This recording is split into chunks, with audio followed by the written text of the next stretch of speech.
करम फल। बाहर आंगन में झाड़ घिसने की आवाज़ प्रेरणा को साफ साफ सुनाई दे रही थी। वो समझ चुकी थी कि दिन के 1 बजे तक ही उसकी सास काम निपटा पाती है। प्रेरणा ने करवट बदली, अपनी दवाइयों के बैग की तरफ नजर पड़ी तो मन दर्द से भर उठा उसका। इस बीच उसकी सास का फोन बज गया। प्रेरणा ने आवाज दी, मम्मी जी, आपकी कॉल आ रही है। अगले ही पल फोन सास के चुंगल में था। हाँ भाभी जी, घर के काम में व्यस्त रहती हूँ, फोन तो कहाँ ही यूज करूँ मैं। जिस उम्र में बहू ने मेरी सेवा करनी थी, मैंने बिस्तर पर आराम करना था, उस उम्र में मैं बहू की सेवा कर रही हूँ और मेरी बहू बिस्तर पर आराम कर रही है। काम मैं कर रही हूँ भाभी, सब किस्मत के खेल हैं भाभी, वरना बेटे की शादी करके बहू सुख किसी नहीं मिलता मुझे। प्रेरणा की सास उन परिचित से अपना और अपनी किस्मत का दुखड़ा रो रही थी।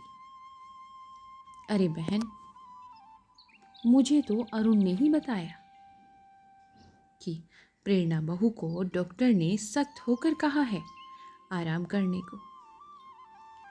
अरुण ने ही बताया कि अगर अब भी प्रेरणा पहले जैसा ही अपने स्वास्थ्य के प्रति लापरवाह होगी तो उसका जिंदा रहना मुश्किल हो जाएगा। तुम्हारी बहू का स्वास्थ्य ऐसे कैसे गया बहन? अच्छे भले घर की बहू कुपोषण का शिकार, एनीमिया की शिकार, ताज्जुब की बात है ना क्या? अब जब घर की बहू ही बीमार हो जाए तो घर का क्या खाक सही रहेगा?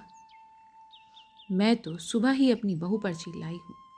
साफ साफ बोल दिया है मैंने अपनी बहू को, बीमार नहीं पड़ना है।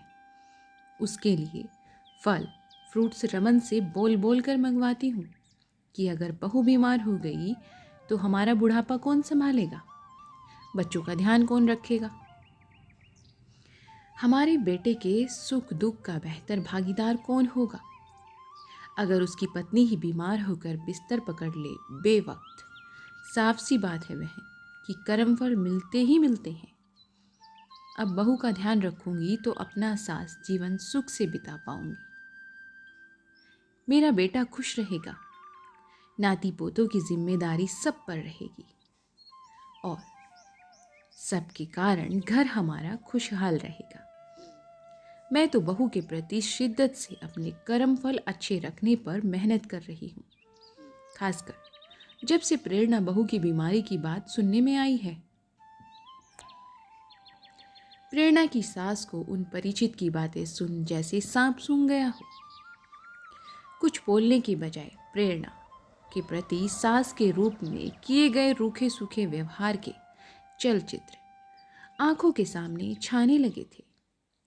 जो रूखा सूखा व्यवहार वो अक्सर प्रेरणा के साथ करती आई थी। अरे, कल के चावल पड़े हैं बहू फ्रिज में, उनको गर्म करके तुम खा लेना। रात की बासी रोटी फेंकना नहीं, तुम खा लेना गर्म करके, कुछ नहीं होता। ये फल अरुण और बच्चे को दे दो, वो खा लेंगे। अच्छा सुनो, दही तो थोड़ा सा ही है, तुमको तो नहीं दे पाऊंगी। हाँ, 1 किलो सेब लाई हूँ, मैं तो बीमार हूँ, बुढ़ापे में बीमारी और दर्द के कारण खाने पड़ रहे हैं, वरना तुम्हारी तरह उम्र होती तो बात ही नहीं थी कि फल खाने पड़ते मुझको। प्रेरणा की सास को अपने वो सब कर्म याद आ चुके थे, जिसका फल ये हुआ कि आज प्रेरणा बहू बिस्तर पर थी। इस रूखे सूखे व्यवहार ने न केवल शरीर खराब किया प्रेरणा का, बल्कि उसका मन जाने तक कि उसके जीवन में कितनी ही उलझनों को खड़ा कर दिया। उसके जीने तक की ख्वाहिश छोड़ चुका था प्रेरणा का मन, मानो वह टूट चुकी हो। सही कहा भाभी आपने, हमारे कर्म फल मिलते ही मिलते हैं। मैंने तो कभी ये सोचा ही नहीं कि जो बहू पूरा घर संभालती है, अगर उस बहू का स्वास्थ्य खराब हो जाए तो घर चलाना कितना मुश्किल होगा। स्वास्थ्य का ध्यान रखा जाना कितना ज़्यादा ज़रूरी है। स्वास्थ्य खान पान न मिलने पर वो बिस्तर भी पकड़ सकती है, उसके शरीर में खून की कमी हो सकती है, वो कुपोषण का शिकार भी हो सकती है। मैंने ज़रा भी ख्याल नहीं किया इस बारे में। बहू को ससुराल के कायदे नियम गिनाते हम क्यों भूल जाते हैं कि घर को और रिश्तों को संभालती हमारी बहू को अच्छा पीना मिले, अच्छा स्वास्थ्य मिले। अचानक प्रेरणा की सास को फ़ोन में आवाज़ सुनाई दी। क्या हुआ बहन, बात करोगी या चुप ही रहोगी? वो भाभी जी आपने कहा न, कर्म फल तो बस वही सोचने लगी थी। प्रेरणा की सास गंभीर होते हुए बोली, मुझे सब पता लग चुका है बहन। मैं अगर ये सवाल जवाब तुमसे डायरेक्ट करती हूँ तो तुम अपनी गलती, अपने कर्म को ज़रा भी जिम्मेदार न समझती और परिस्थितियों को। इसलिए मैंने अपना और अपनी बहू का उदाहरण दिया। अब भी समय है कर्म फल में सुधार का बहन। बहू संभलेगी तो देखना घर भी संभलेगा और तुम्हारा कर्म भी। फल तुम्हें कितना अच्छा मिलेगा। ध्यान रखो अपनी बहू का।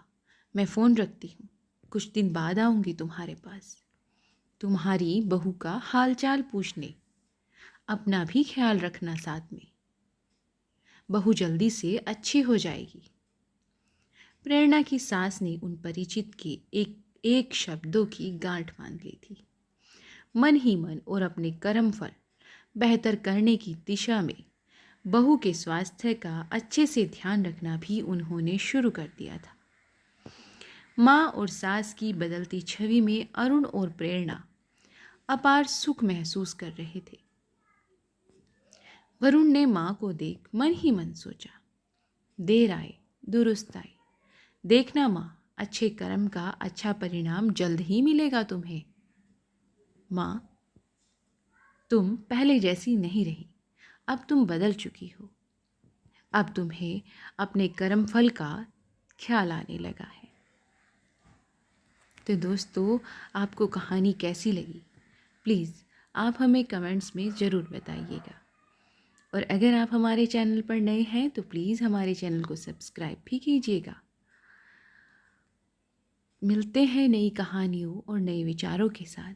तब तक के लिए आप अपना और अपने परिवार का भरपूर ध्यान रखें। तब तक के लिए धन्यवाद।